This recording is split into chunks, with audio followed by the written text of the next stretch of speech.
ಈ ಜಗತ್ತಿನಲ್ಲಿ ಸಾಕಷ್ಟು ಸನ್ನಿವೇಶಗಳು, ಘಳಿಗೆಗಳು ನಡೀತಾ ಇರುತ್ತೆ. ಮತ್ತೆ ಯಾವುದೋ ಒಂದು ಸನ್ನಿವೇಶ ಒಂದು ಮಹತ್ತರವಾದಂತಹ ಯೋಚನಾ ಲಹರಿಗೆ ಪಾತ್ರವಾಗುತ್ತೆ. ಎಷ್ಟೋ ಬಾರಿ ಆ ಯೋಚನಾ ಲಹರಿಗೆ ದಿಕ್ಕನ್ನೇ ಬದಲಾಯಿಸುವಂತಹ ಸನ್ನಿವೇಶಗಳು ಕೂಡ ನಡೆಯುತ್ತೆ. ಅಂಥದ್ರಲ್ಲಿ ಇವತ್ತು ಕಾಳಿಕಾದೇವಿಯ ಒಬ್ಬ ಮಹಾನ್ ಭಕ್ತನ ಬಗ್ಗೆ ನಾನು ನಿಮಗೆ ತಿಳಿಸ್ಕೊಡ್ತಾ ಇದ್ದೀನಿ. ಯಾರವರು ನಿಮಗೆ ಗೊತ್ತೇ ಇದೆ. ಸ್ವಾಮಿ ವಿವೇಕಾನಂದರ ಗುರುಗಳಾಗಿರುವಂತಹ ಶ್ರೀ ರಾಮಕೃಷ್ಣ ಪರಮಹಂಸರು. ದಕ್ಷಿಣಾದೇವಿ, ದಕ್ಷಿಣ ಕಾಳಿಯ ಆರಾಧಕರು ಇವರಾಗಿದ್ರು. ಆ ದೇವಸ್ಥಾನದಲ್ಲಿ ಅರ್ಚಕರು ಕೂಡ ಆಗಿದ್ರು. ದೇವಿಯ ಸಾಕ್ಷಾತ್ಕಾರವನ್ನು ಕೂಡ ಪಡೆದಿದ್ರು ಅಂತೆಲ್ಲ ಹೇಳಬೇಕಾದ್ರೆ, ಅಲ್ಲಿ ಅವರ ಭಕ್ತರ ಜೊತೆಗಿನ ಮಾತುಕತೆಯಲ್ಲಿ ನಡೆದಿರುವಂತಹ ಒಂದು ಮಾತು ಬಹುಶಃ ನಮಗೆ ಎಷ್ಟೋ ಒಂದು ದೊಡ್ಡದಾದಂತಹ ಸಂದೇಶ ಅಥವಾ ನಮ್ಮ ಬದುಕಿನ ಎಷ್ಟೋ ಪ್ರಶ್ನೆಗಳಿಗೆ ಒಂದು ಉತ್ತರ ಸಿಗಬಹುದೇನೋ. ಅಂತಹ ಒಂದು ಪ್ರಶ್ನೋತ್ತರ ಕೇಳ್ತಾ ಇದ್ದೀರಾ ಭಕ್ತಿ ಸ್ಟುಡಿಯೋ ರೇಡಿಯೋ ಸಿಟಿ 91.1 ಅಲ್ಲಿ ಆರ್ಜೆ ನಿಖಿತಾ ಜೊತೆ.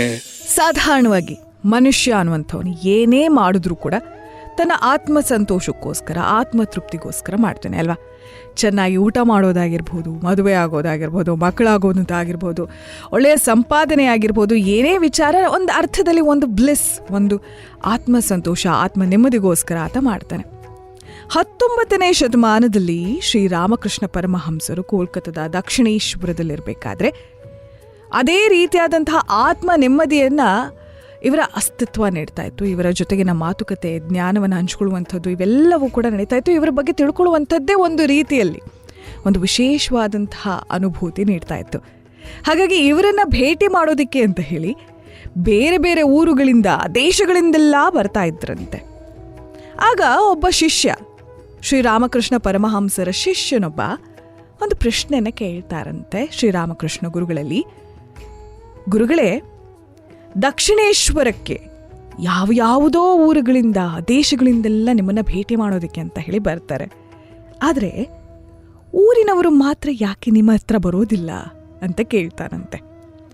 ಆಗ ರಾಮಕೃಷ್ಣರು ಏನು ಹೇಳ್ತಾರೆ ಅಂತ ಹೇಳಿದ್ರೆ, ದೀಪದ ಕೆಳಗೆ ಕತ್ತಲು ಅನ್ನೋ ಮಾತನ್ನ ನೀನು ಕೇಳಿಲ್ವಾ?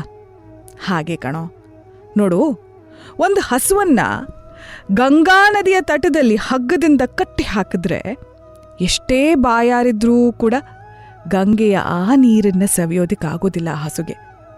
ಆದರೆ ಬೇರೆ ಬೇರೆ ಹಸುಗಳು ಬಂದು ಕುಡಿದು ಹೋಗುತ್ತವೆ.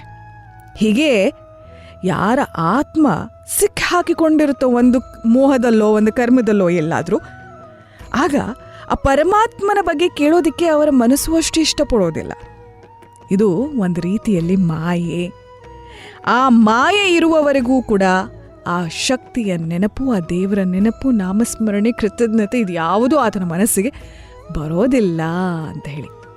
ಒಂದು ವೇಳೆ ಈ ಮಾಯೆಯನ್ನು ಸರಿದವು ಅಂತ ಹೇಳಿದ್ರೆ ಅದರ ಅನುಭೂತಿಯೇ ಬೇರೆ ಅನ್ನುವಂಥ ಅರ್ಥದಲ್ಲಿ ಶ್ರೀರಾಮಕೃಷ್ಣ ಪರಮಹಂಸರು ಭಕ್ತರಿಗೆ ಹೇಳ್ತಾರಂತೆ. ಎಷ್ಟೋ ಬಾರಿ ಸುತ್ತಮುತ್ತ ನಾವು ಹೇಳ್ತಾ ಇರ್ತೀವಿ, ಇನ್ನೊಬ್ಬರಿಗೆ ಸಾಧಾರಣವಾಗಿ ನಾವು ಹೇಳಿದ ಹಾಗೆ ಇನ್ನೇನೋ ಒಂದು ಕೆಲಸವನ್ನ ಮಾಡೋದಕ್ಕೆ ಇಷ್ಟ ಇಲ್ಲ ಅಂತ ಹೇಳಿದ್ರು ನಾವು ಒತ್ತಾಯ ಮಾಡ್ತೀವಿ. ಆದರೆ ಅವರಿಗಾಗಿ ಮನಸ್ಸಿನಲ್ಲಿ ಬರುವವರೆಗೂ ಕೂಡ ಇಂತಹ ಆಧ್ಯಾತ್ಮಿಕ ಕೆಲಸಗಳು, ವಿಚಾರಗಳು ಇವೆಲ್ಲ ಅವರಿಗೆ ಯಾವುದೇ ರೀತಿಯಾದಂತಹ ಬದಲಾವಣೆ ತರೋದಿಲ್ಲ. ಹಾಗಾಗಿ ನಮ್ಮ ವೈಯಕ್ತಿಕ ಪಥದ ಮೇಲೆ ಗಮನವನ್ನ ಹರಿಸೋಣ. ಹಾಗೆ ನಮ್ಮವರೇ ಆಗಿದ್ರು ತಪ್ಪ ದಾರಿಯಲ್ಲಿ ನಡೆಯದೇ ಇರುವ ಹಾಗೆ ಪ್ರಾರ್ಥನೆ ಮಾಡೋದು ಉತ್ತಮ ಅಲ್ವಾ?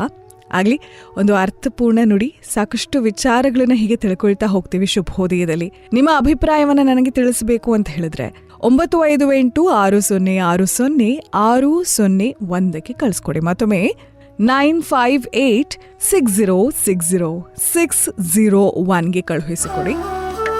ಕೇಳ್ತಾ ಇದ್ದೀರಾ ಭಕ್ತಿ ಸ್ಟುಡಿಯೋ ರೇಡಿಯೋ ಸಿಟಿ 91.1 ಅಲ್ಲಿ ಆರ್ಜೆ ನಿಖಿತಾ ಜೊತೆ.